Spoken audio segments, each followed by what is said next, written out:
Hello out there, everybody. Tuning in for the Premodern Super League.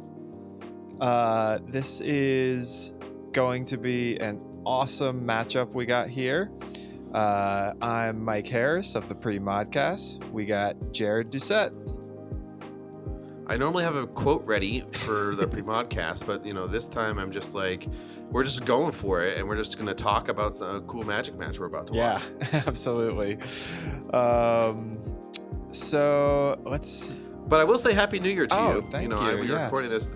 Yeah. Weird. So we'll at least say that. It's not a quote or anything like that, but this is the new year, and we're excited for a new year of Premodern Magic. Yeah, by the time this airs, that'll be dated. But probably. Oh well. give the people a reference of when this is happening. We're recording this on January 2nd, so this is the official Happy New Year amongst Premodcast hosts. We'll say that to Andrew next time we record. All right, so we have our first deck up here. So this matchup is a classic Premodern matchup. We have Mike Hoyp, the Cloudgoat Ranger, also the host of the PSS. He is on Red-Green Goblins. Jared, you're the Goblins expert. Why don't you take a look at the list and give your thoughts? First of all, I'm never going to get over this picture of Hoyp. It's just like the best thing I've seen. The Harry Potter glasses. That is a goblin Harry Potter wizard. I was going to say, he kind of looks like a goblin. Yeah, he's got it kind of crunched in there. But this is an interesting list. It's a classic Red Green Goblins, but he's playing a third Skirk Prospector, or most probably play one or two. The full complement of Siege Gang Commanders, which I really enjoy right now. A Sharpshooter, 2 Gem Palms, 2 Naturalize are pretty standard, but the biggest difference is in the mana base. You got 3 Ancient Tombs, which I know Mike has been a fan of previously. So I think the Ancient Tombs are very good. They're kind of one of those cards that when I've played it, it's like having one is awesome because turning Matron into a true drop, Ringleader into a 3 or Siege Gang into a 4 drop is those like huge tempo plays. But drawing the second one sucks. You know what I mean? It hurts a lot because you're not killing as fast as like a combo deck might be if you have the Ancient Tombs. So I mean, you don't have a lot of the like real mana problem. Sinks for it, like outside of what you were just describing. Right, and I always feel like the deck is super red hungry, especially when you have all the Siege Gangs. You need a lot of red mana to activate that Siege Gang a bunch. That's why the Prospector is actually very good, also creating red mana. And so, maybe it's a little bit less red mana than I would like to play. He's only playing, I think, 16 sources. I like to be 17, 18 if I can. He's also playing Ports, which is what he has chosen. Which I think is interesting. Yeah, and between the Wooded Foothills, the 4 Carpusian Forests, and 3 Ancient Tombs, that's a lot of pain. Like you don't want to be using your Ancient Tombs for porting people. Yeah, I don't think it's going to come up much in this matchup, but it is something to I'd imagine the logic behind it is, like you said, you always want to draw 1, and so with 3, like you're really maximizing those chances. No, like Ancient Tomb is a card that you wish you said when it enters the battlefield, search your library for all other copies and remove them from the game or something like that. Just like you just never want to draw a second one. Indeed. And then, can we see the sideboard? Sideboard looks pretty standard, honestly. I don't think there's anything we can get to the sideboarding later, but let's move on to. Okay, yeah, nothing really seems to stand out there, so we'll talk about it more once we actually get to sideboarding. All right, so our next player is Pablo Marcos on Blue-White Dreadnought. So I will talk about this one as the winner of the June monthly with Blue-White Dreadnought. There really is not much flex slots at all in this deck. You're going to see the same thing probably 56 cards for every single person who's playing this deck. So he's got the 4 Portents, 4 Stifle, 4 Vision Charm, 4 Counterspell, 4 Dreadnoughts, of course. You can't leave without those. The 4 Meddling Mages, the main reason to splash white, along with 3 Swords to Plowshares. Some people go 2 main, 2 board. 3 main, though, is perfectly logical, as it's the best removal in the format. And it's he's gonna like those probably this oh matchup, yeah, for sure. Yeah, against Goblins, 3 Swords is great. He has 2 Impulse. Impulse and Opt are kind of the flex slots. A lot of people kind of waffle between. Me personally, I'm a 4 Opt guy, 0 Impulse, because 2 is just so different from 1 in terms of the tempo. However, you are searching for a Dreadnought a lot, so I don't begrudge anyone who plays Impulse over Opt. And then the 4 foil, of course. Does that say 1 Flooded Strand at the bottom? Yeah, I'm seeing kind of. I'm not. No, really I think sure it's either. 4 in the. I think it's 4. Yeah, because that would not make sense to have 1 Flooded Strand. And I think this looks like. Sorry. Go ahead. And then I was just gonna say the sideboard is also fairly stock. He is running the 2 Armageddon, 1 Brain Freeze plan that Francisco, the creator of the deck, he kind of made that discovery, I think, late-ish in the year, that it's kind of the best way to beat Landstill or your other control matchups, which are the hardest matchups. You instead focus on resolving an Armageddon and then just win after that, or you wait until the game goes on and you brain freeze them out, because it's very tough to counter a brain freeze. Yeah, the Get It and the Last Breath are nice tech as well. I will say, I don't know if Francisco invented the whole deck. I mean, there's Blue-White Dreadnought's been played before, but what he really did is get rid of all the Enlightened Tutors, which I think is right. amazing. He took the old style one, and he took the mono blue Dreadnought, which really made a splash a little over a year ago, and he basically threw white back into the mono blue Dreadnought deck, as opposed to used to run Lotus Petals and Enlightened Tutors, all that stuff. It was more of a traditional Dreadnought that just focuses on finding the Dreadnought. And with mono blue, we kind of found out with so many cantrips, you don't need to do that. You can play a different game. Yeah, you can play a different style game. Yeah, this is a classic matchup. Like, I think it's one of those that if I'm on the Goblin side, I feel pretty good about it, because I can get down early and hopefully put some, turn 2 Dreadnoughts are gonna be hard to deal with. But like, if they have to start digging and they never hit it, you can kind of just cruise.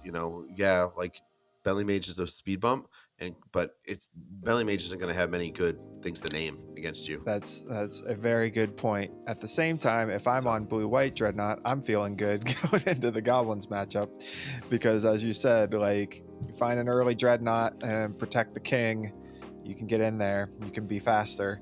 The June monthly did go to all 5 games, so it is certainly, it is not anyone's clearly ahead, so it's gonna be fun. Can't wait to watch this. Let's do it. Oh yeah, we missed the old die roll. Good to see the Moto set up again.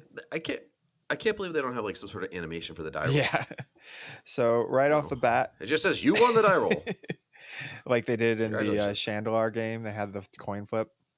So off the bat, Pablo has the turn 2 Dreadnought with double Daze backup, but only 1 island off the Flooded Strand, but Daze and foil backup. Hoyp has turn 1 Lackey, which is also great with Siege Gang Commander. 3 Skirk Prospectors, though. Not really what you want to see. I think I'm not sure, but I'm assuming they don't know what they're playing against. Is this a blind matchup? It could be. I'm not sure. But I mean, if he sees turn 1 Lackey and he's got turn 2 Dreadnought, he got to just go for it, right? Like there's nothing you worry about. No, I mean, if they have the naturalized, you have the days, so you're exactly. fine. Days and foil. Like he's golden here. Yeah, no, this game's over very Yep. quickly. I'd have to Just imagine. looking at those opening hands. It's nice to be able to look at both players' hands. You're like, okay, yeah, it doesn't look good, Yeah. Mike. Like he's got you covered a few different ways. Yeah. Like, what's Mike gonna do? He's gonna play a port, If play a prospector, or maybe no pile driver, I guess, and then because he can. uh That's about it. all right. Oh, I guess Mike we're is like, just like there we we're go. done. We're done. Yep. Yeah, so I wasn't paying close enough attention. He does not have Hearth Charm in his main. He did have the 2 naturalizes, but the odds of getting a green source and a naturalize, and it was still going to be stopped And a third anyways. man in a play around days. Yeah. uh, No, it's yeah, tough. Yeah, I think it's going to be interesting to. I like Hearthrealm a lot. Those 3 modes are all really good in Goblins. The problem is that just enchantments are so important in the format, especially with Oath and Survival still kicking around, even with the land tax ban. That like you still need Naturalize over Hearthrealm. And naturalize is just so versatile. It's too versatile. So it looks like he's going to be bringing in the 2 naturalizes and the 3 red blast effects, right? Mm-hmm. Yeah, I'm curious to see what he takes out. I mean, I'd probably take out Shave a Prospector. I mean, looks like he's going for the ringleaders. I guess he's thinking, well, definitely Sharpshooter. Definitely don't need that, I don't think. Yeah, sharpshooter's an easy cut. Gem Pulp is an interesting one because it kills like melee mage, Right. but it's probably not going to kill a Dreadnought. So, I mean, I guess that's a way to get rid of those. Maybe so Mog maybe Fanatic. Fanatic's fine. I mean, you still need 1-drops. But you're right. Fnatic isn't very good in this matchup, so that would be another one that would probably go. I could see shaving 1. I'd probably. Oh, he had the probably cut Goblin that. Tinkerer in the board too. Oh, he wants that. Yeah, for sure. Where's that? He just moved it over to his what he's bringing in. Okay. Yeah, so I mean, I'd say you could cut a Fnatic. I'd probably cut a Prospector or a Fnatic or 2. Yeah. I would still want the ringleaders. They're still pretty good high end, Yeah, I they're guess not he's as aggressive. I guess he's thinking like if it goes that late, like he needs to be just committing more things to the board. Yeah, I mean I don't disagree. Like what he's like ringleaders deal the least amount of damage, but Right. I don't know. I would definitely cut some. I'm not sure if I cut them all, but yeah, no, that's an think, interesting pick to cut all 4 of them. I just think Fnatic's just lower ceiling, just because it really doesn't remove anything. It's just a 1/1. Yeah. All right. So we'll see if let's go see for if it works out for him. Okay.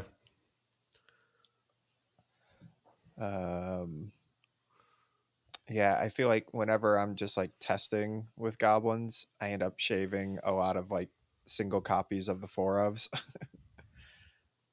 Yeah, it's a hard one to sideboard for. And I gotta map it out sometime. I've never done it. I just gotta get around to mapping it out at some point. Yeah.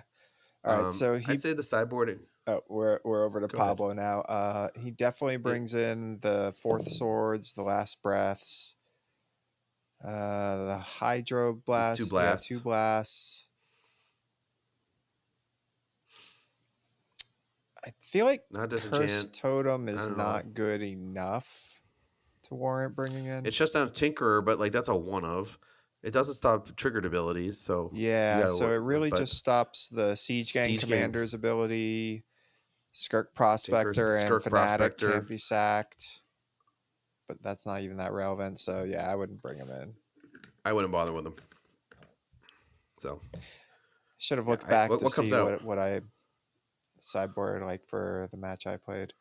What comes out? So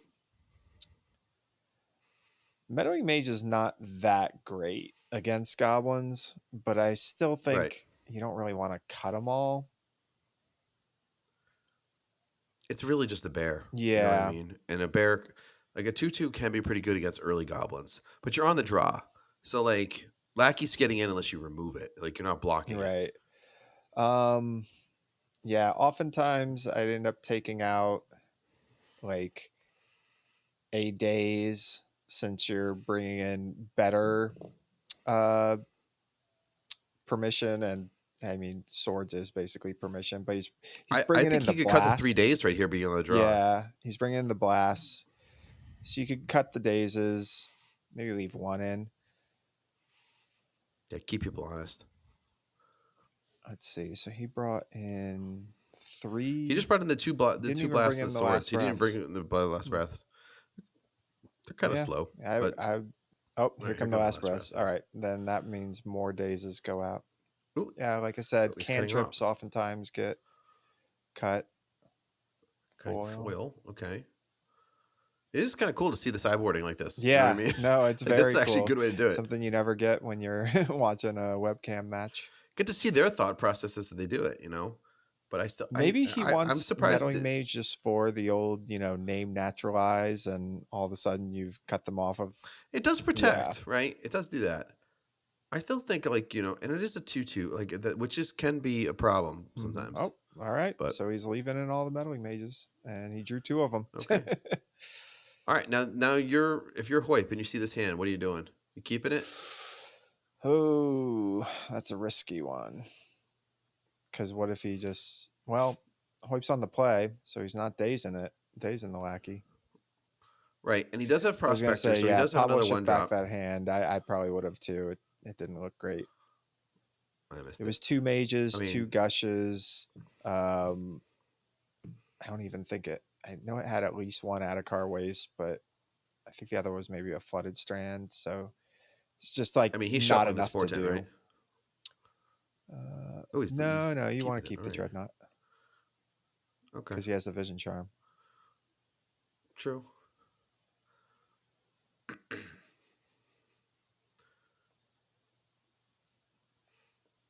All right, here goes. Lackey's doing its thing. Siege Gang.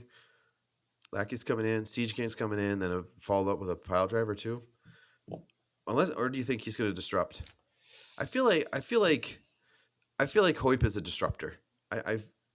That's like I've seen him play a few times. It wouldn't surprise me if he passes this turn. Yeah, to port him. Yeah, that's not a bad play. That's what he's thinking about. He plays he plays very conservative. Yeah, and it's going to pay off for him because that Dreadnought not being a turn 2 Dreadnought is a big deal. Yeah, and this is a case where Port was better than Wasteland for sure. And I think this was definitely the right play for him. I think a lot of people would have just slammed that pile driver, but now he's got a dominating board presence and he can keep attacking and he can disrupt. And now, because he's got that naturalize, he feels he probably could feel a little safer.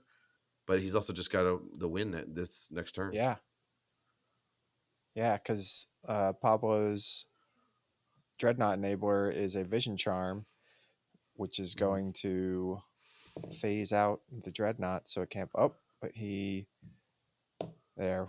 That's what I was going to say. Like, gushing allows him to get around the port, and he drew the stifle, so that's good. So he's got a blocker for the pile driver, though, and he loses it then, doesn't he? No, but then it's charmed out. No, he drew a stifle off of the gush. Oh, did I miss that? Okay, I'm sorry. But still, that pile driver is going to be a 1, 2, 3. Massive. Nope, it's not going. It's going to be an 11-2. Well, he's got the naturalized, so he can play around days. But he's got foil as well. The foil. Yeah, okay. and foil. Actually, this is going to be interesting. This is going to be interesting.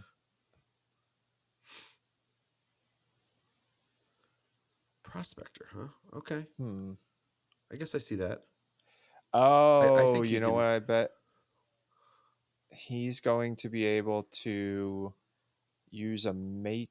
Oh, no, he doesn't. Yeah, he now, with the Prospector, is going to be able to do the Matron and an Incinerator for that last point of damage. Ooh, foiling. That is a bold foil. But now he can daze that naturalize. Wow. Yeah, I don't know what. That's awesome. What do you think was the plan with that? You think the Prospector, he was going to play it and then play Matron off of that? I think he was going to play Matron off of that And then on the attack, where the pile driver is an 11-2 and he blocks with Dreadnought, he can get in that last point of damage by matroning up a Fanatic or a Gem Palm. Okay. He's still cracking in for a bunch. He certainly is, but he blocks the pile driver. He only takes 1, 2, 3, 4, 5, 6. Or no, he didn't need to cast the matron off of the prospector. Yeah, because it comes into play here. Yeah, I wonder why. Maybe I think I would have just gone for the naturalized and seen what happened, but I guess then that gets foiled because you play around days foiled, there. Then you play the. I mean, either way, kind of in the same spot, but interesting play for sure. Mm-hmm. I mean, I still like Mike's position. Oh yeah. Pablo really needs to. He could just keep ramming. He can ram these things in because he's got so much reach. Mm-hmm. Yeah, because he's got to hold that Dreadnought back as a blocker. Right. He searched up the prospector just to play around days. No, because then now he can start doing shenanigans with the siege gang and the prospector. It's going to give him tons of damage. He can deal. Yeah. Holy cow. Mm-hmm. Yeah, I mean, he's going to be able to crack for a bunch. He doesn't attack with siege gang. He plays the prospector, and then he just flings stuff. Right. He attacks for 5. 4 gets through. He's down to 3. He's got more than enough. And then he's got plenty to deal that last 3. All right, makes sense. Yep. And it's another thing. I know Mike loves prospector and siege gang. Oh, sees foil island. You shuffle that. Yep, scoop him up. Yeah, looks like game over. Yeah, Mike got rewarded for another naturalize. Why not? A naturalize that can't be stopped. Yeah. Swing in, naturalize. Eat these goblins. Crack in, play the matron, cast the. Yeah, there we go. All right, we're going to game 3.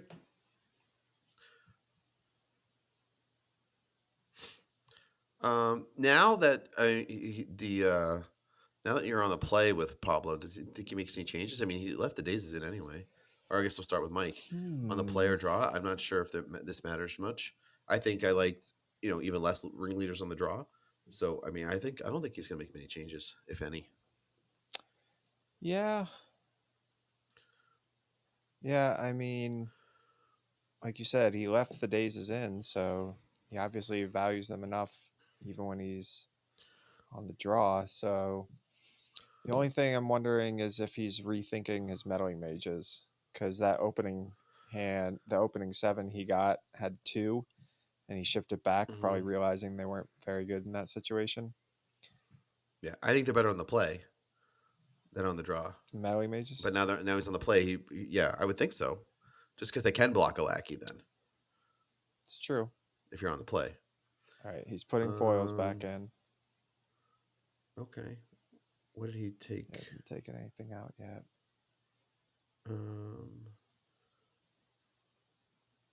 Did he have Armageddon in it first? No, he's just been hovering his cursor over it.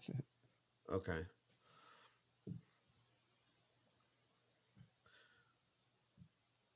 Okay. Just he put another foil in, but I forgot what he took. I didn't see what he took out. All right, looking at these hands. I saw him put the foils back in. I didn't see him take anything out. Yeah, that was weird. Will, can we get a check on that?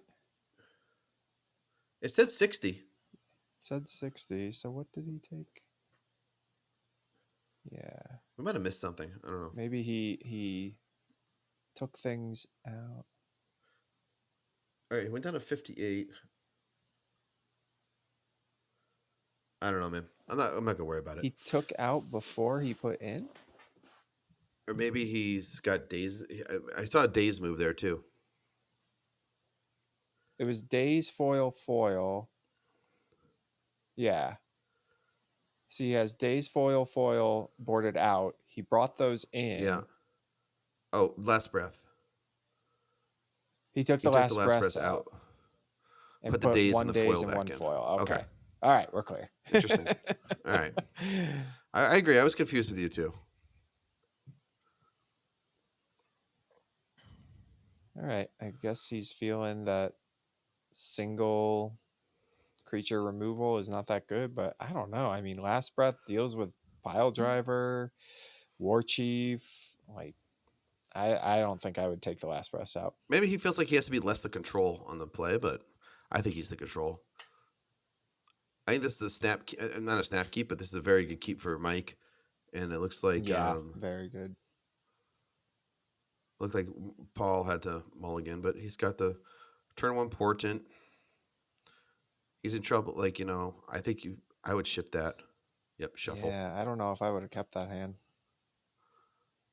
It's not a very. I mean, he was getting down to 5 or whatever, 6. But you're right. He had no turn 1 interaction, so that's a bold keep.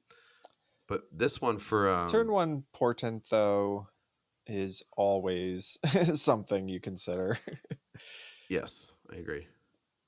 It's like, so this is going to be interesting for Mike because he only had the Wooded Foothills for his green source, and obviously he's going to play his red 1st. But yeah, I mean, he's green for he the probably doesn't feel very lands. comfortable right now. He really wants to find that green source. We see there's no Dreadnought on the other side, and I'm sure Paul's happy to see a Prospector instead of a Lackey on turn 1. Yeah, interesting. Now this is where Ancient Tomb might get a little awkward. Yeah, he really wants to get that War Chief out. He could if he wanted to sack his Prospector. Oh, that's true. But then, and he has another in hand. He might just do that. Oh, that resolved. Okay, that's interesting. I think I would have countered. Would you have countered that? I mean, this is a scary position. He's got 5 unknowns in hand, and Pile Driver comes down turn 2. You're probably thinking like, that's a clock. Yeah, but man, the War Chief and yeah, I think you're right though. You probably should counter there because it gets out of control fast. Like he's just saying go. I think he missed some tempo there. This is enough of a clock for the Goblins that they don't really need to commit much more to the board, honestly, to kill you if you don't present a Dreadnought.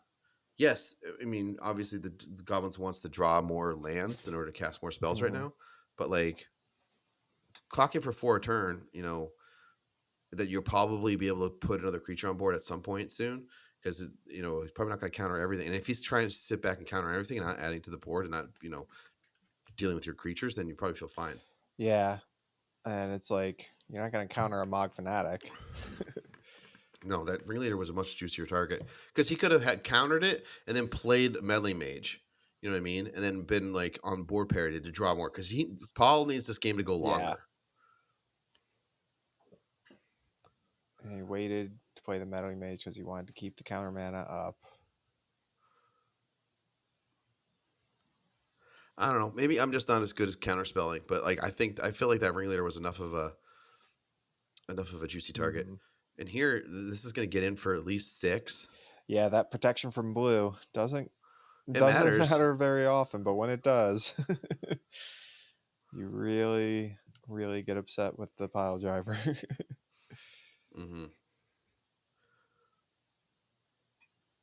Yeah, he really needs to find swords. See, like here, having 2 more copies of swords in Last Breath really be a big deal. Yeah.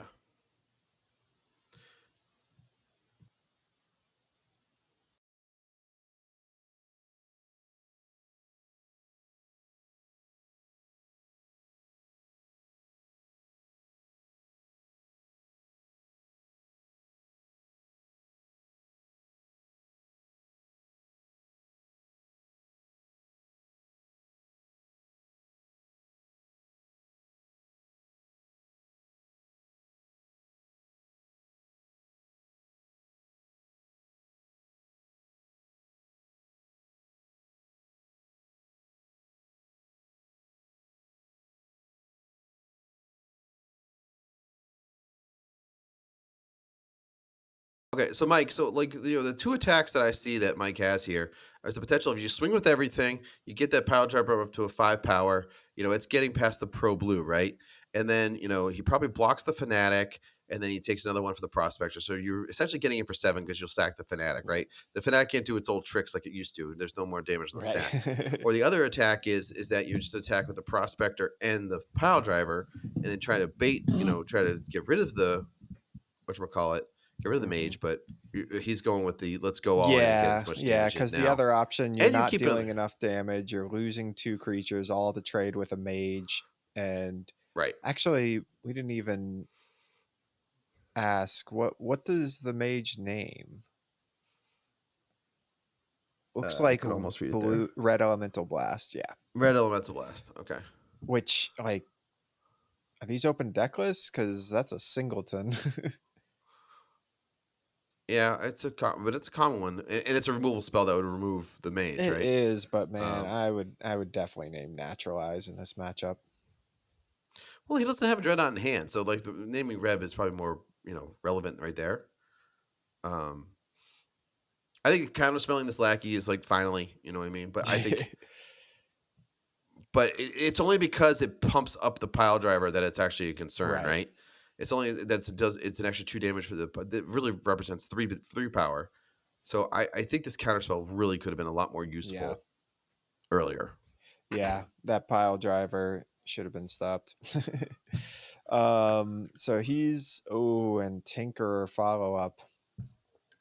Excellent So he's job, he's Hoyp. trading his prospector for a tinkerer. Yeah, excellent job.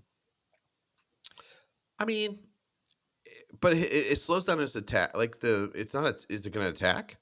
Probably not. I mean, yes, you want to get that resolved because you lose the dreadnoughts, right? You're not going to lose the melee mages, probably. Right, and I mean by having that out, like a resolved threat against Dreadnought is so good because now he's got to wonder like, do I save a swords? Like he has to. He has to find the swords before he plays a Dreadnought. Hmm. And he That he does. wanted to use the swords on the pile driver. He could have.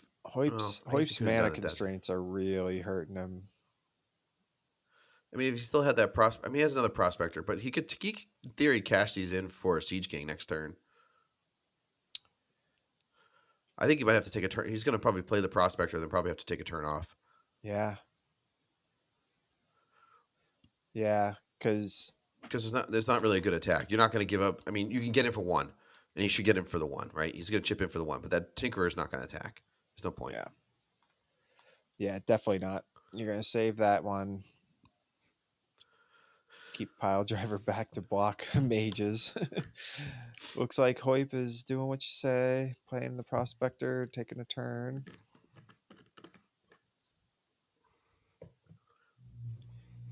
Did the other one name Pyroblast? Oh, Goblin Ringleader. Oh, which Hoyp took out. Ooh, next level them. Mm-hmm. Gotcha. And he has the War Chief and Siege Gang Commander, which are the other 2 things you usually name. Just hanging out in his hand. Yeah. I mean, he's just going to keep playing out melee mages, I think. Yeah. See, but this is why I was saying, like, I take out meddling mages against goblins. I can't remember if I took out all of them or just like 2, but it's just not good enough. It's like you said, it's mostly a bear. It's mostly a bear that can't block ringleader Mm-hmm. or pile driver. I mean, because its disruptive ability isn't at its best here, right? Because there's too many threats to name. Exactly. Essentially, it's just like, kind of like against the other red deck, like against the burn deck. Like there's just too many burn spells that can kill Mm-hmm. it, and like too many things that like you're not going to name really shut off a Yeah, deck. you can't. When there's only like one, You can't turn off an incinerator with it either. right? So yeah, I really don't like mage against really most aggressive decks because it's like their threats are Who is attacking? all right. Okay, I sure. mean, Hoyp's taking He damage only needs from 2 the blockers, ancient I tomb. guess. You know, he's probably Yeah. thinking like, maybe I can make this race happen. Yeah, if he draws a Dreadnought, he's well ahead, right? Especially because Mike has not hit his third land drop, and he definitely doesn't have a green source. But he does still have to deal with the Tinkerer. I keep forgetting about that. But he could also stifle the Tinkerer activated ability, once. in theory. But here's the other thing: if Hoyp gets another red source, he can just cast the War Chief and attack, and the pile driver is lethal. Yes.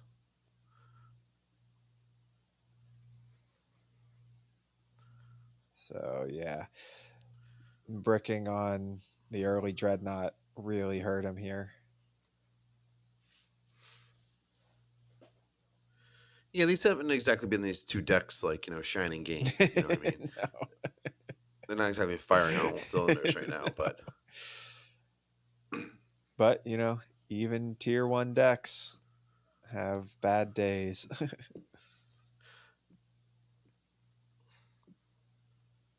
And a port, not a red source. I'm saying you need more red sources, man. I want like 18 red sources in my Goblins deck, man. I want so many. Yeah, makes sense. It's just when you don't have a second red source, the deck really struggles. Mm-hmm. It's pretty red hungry. It's funny. Yeah. Does he want to cash in for a War Chief right now? He could.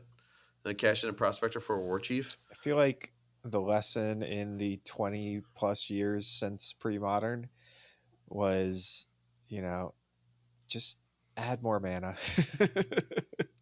Yeah. When I see Goblins decks that are playing like 22 lands, I just do not yeah. get it. Like it's 24, and like sometimes I even think about 25, and you gotta cast your spells on curve and on time. Yeah. And yet, yes, there are some decks where you just try to beat the odds, but going the greedy, deck is, in pre-modern, you get burned for it because there's a ton of land destruction decks too. Yeah, you're gonna get disrupted. All right, so one thing that I think is pretty greedy is I know a lot of like the burn decks are playing 19 lands with the baubles or whatever, and you're trying to play like 6 3-drops. Tough. You know what I mean? That is. And Curse Scroll. I know flooding is one of the worst things that can happen to a burn deck, but like I need at least 20 lands. Yeah. And ideally like 21, because 3-drops, like, it's tough to hit you, and you need to hit them because they're super powerful. Right. Makes it tough. Yeah. And you'll keep a 1-lander in burn, right? Oh yeah, 1-lander you will keep. Yeah. 1-lander on the draw with it, you get like three 1-drops. Sure. Yeah, exactly. You gotta go for it. Like, might as well. But then you sit there with ball lightnings in your hand and can't get to 3. Yeah, then you start drawing ball lightnings and you're miserable. Yeah. All right, so he attacks with just the pile driver. Nothing else was going to get through. And he doesn't want to waste the Tinkerer. What's weird is that, like, all of a sudden Paul could be the beatdown, to his small, like, he's attacking for 2 for every one of. He's not quite the beatdown yet. Obviously, he's always, Hoyp is always threatening lethal, essentially. Right. But, okay. Ports on. Tapping a blue source. Yeah, not the plains. Tap the white source. Because obviously he doesn't have the swords. Yeah, I think I would have gone for the white source there. I mean, doesn't matter because he has a waste in his hands, but I totally agree. Well, I don't think Paul wants to play any of these lands because he doesn't want to take any more damage. He doesn't want to speed up any of Mike's clock at all. No, I know. I'm just saying, like, if he had tapped the white source, I mean, you swords the pile driver. Absolutely. Oh, as soon as you had it, yeah. So that's what I'm saying. Like, he would play that waste and swords the pile driver if he draws it. He does still have to swords the Tinker if he wants to win with Dreadnoughts, but the pile driver is what's going to kill you right now. Right. That is definitely the biggest threat. This has been interesting to see, like, how... Because, like, now... How much each deck is struggling. He can just go for it, right? He can just attack with them all, and... Yeah, now he's in range. Yeah, I wonder why he didn't tap the plains.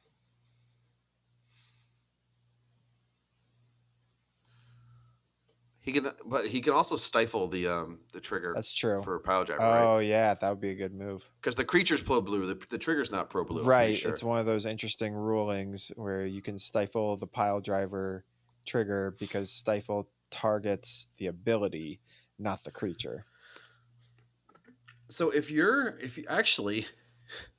Paul right now, do you just swing with everything and try to make him do that and screw up his swing with everything? Because I bet you because Mike has no good blocks, right? You swing with everything, get him for 6, you knock him down to Right. 5. You entice him to attack with everything, right? And you stifle the trigger, and he only gets in for 3. Yeah. Then all of a sudden, then you can crack back for the win. But that's assuming again, he doesn't draw a red source. Okay, so he's attacking with 2. I think you attack with all 3. Yeah. No, I like your play, and I don't even know if I would think of that. He's thinking about it. He's thinking about something here. This is actually way more interesting than I was expecting based on how it started. Right. Like, this is old-fashioned Magic. This is almost like a draft situation. This is attacking. Here we go. He sees the line I was talking about. He's going for it. This is a way for him to win the game. He's playing to win the game right now if he attacks with all these.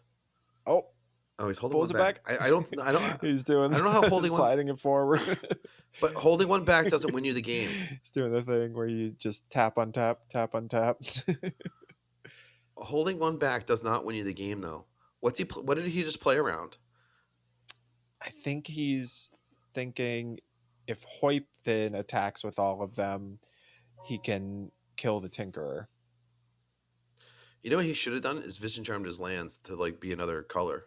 Oh yeah, but he does have the Prospector, but at the same time, and also if he wants to use the Stifle for the Pile Driver, he really is hoping to just draw a Dreadnought. Yeah. I don't know what that attacking with 2 did.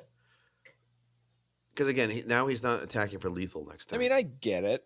He's not attacking for lethal, but Hoyp doesn't go for it. He's not baited into. Oh, I see what you're saying. Yeah, no, you're right. That would have been the better play. Well, I mean, maybe Hoyt plays around that. Maybe he plays around Stifle.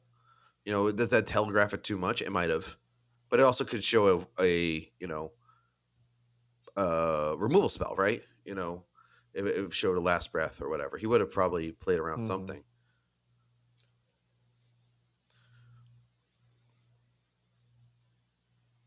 Oh, this is tense.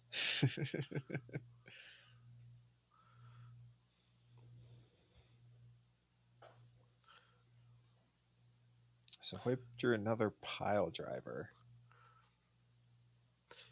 which is a blocker, a very, very good blocker against melee mages. Very good blocker, but it'll be great next turn. It'll be great next turn. So yeah, I'd just play that out, and then next turn, just attack with everything, right? So right, he probably should still attack with everything right now. Why not? He loses a Tinkerer to the block, right? Still gets in for what would be 2 because he'll stifle it, but he doesn't know that. Yeah. But then he can cast Pile Driver. I mean, Mike has to think about all the things that could be in Pablo's hand, right? So he's thinking counterspells, he's thinking he's thinking swords, he's thinking last breath, he's thinking Pile Driver could get countered. I mean, there's a lot to play around, I mean, we're seeing both hands, so it's a little more clear to us. All right. But he swings with everything. I mean, it's also never a bad idea to put someone in the position to try to, for their life total.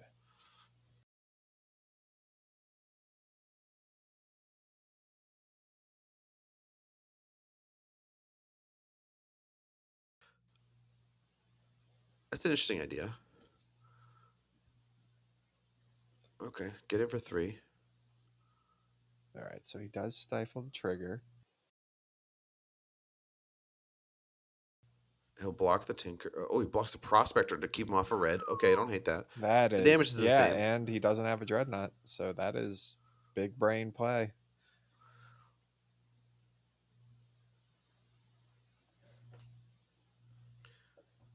Okay. 2 damage in. Oh, he sacks. Oh, he tapped the blue in combat, so it can't be counterspelled. Okay. And now if he wants to play the pile driver, he's going to take 2. Now he has to tap the tomb, which puts him at 5, right? Which he can then attack with all the meddling mages. But he'll have a pro 1. blue, bring him to 1, which means he can't make that attack. Yeah. Wow. Okay. It just got more interesting. And now these pile drivers should crack him for the win the next turn. I think. But he could also just die if there's a removal spell. Yeah. Right? Because Last Breaths would gain him. Swords would win, right? If he takes 2 right now, it goes to 5. He swords it up to 6, and then he would die on the crackback. So. Yeah. Yeah. Swords would win. I mean, you committed to this play, Mike. You got to go for it, right? you tap down the thing to play around counterspell, essentially. You have to go for it. I think he realized what he was thinking about earlier. Too late, but... All right. So, Swords wins the game. There it is. Oh, my goodness. Yep. He should have not tapped down. Windmill slam Is that 2 damage? on That Moto. Ancient Tomb. That Ancient Tomb. Really bit him. That is incredible. All right. I mean, I still think you take out the mages, even though it just won him this game. But still, that was incredible. Wow. That's a good game. That was a great game. That's a good game. I mean, I think the first 2 were kind of like, not, they were those were like, one person did their thing, the other person did their thing, and that's it. But like that was like game 3 of both decks not doing really their thing that well, but also showing the power, like the interactive gameplay. And actually, but this is why the blue-white version of Dreadnought has been so good, because the melee mages just give you that extra element. And those were literally just bears. They were even worse than bears because they had they couldn't block the ringleaders, but it was just enough. But like definitely, like Mike's deck did not feed him the right man. No, all he needed was another red source, and that goes completely a different direction. I'm telling you, it needs red sources. That deck is red hungry. I want 18 red sources in my red deck, in my Goblins deck. It's a very red hungry. Yeah. I also still feel like the Last Breath should have stayed in. Even though this would have been very good. Would have been great, and especially like with that pile driver making it through. Yeah, that was some really good attacking and blocking scenarios right there. Some really things you had to think about. Mike is probably going to go back and watch that. Realize he lost some top deck swords, but like, and that's a bummer. But that's also just magic. That is magic for sure. Because he was ahead, right? He was going to be ahead, but it just couldn't pull. Yeah, and swords is the only thing. I mean, granted, it's the Dreadnought deck. He could have drawn a gushed into his swords. He could have done opt, impulse. He had plenty of mana, so even if it hadn't been a swords, it might have been a way to find a swords. But still, very, very cool way to win. Yeah, good match.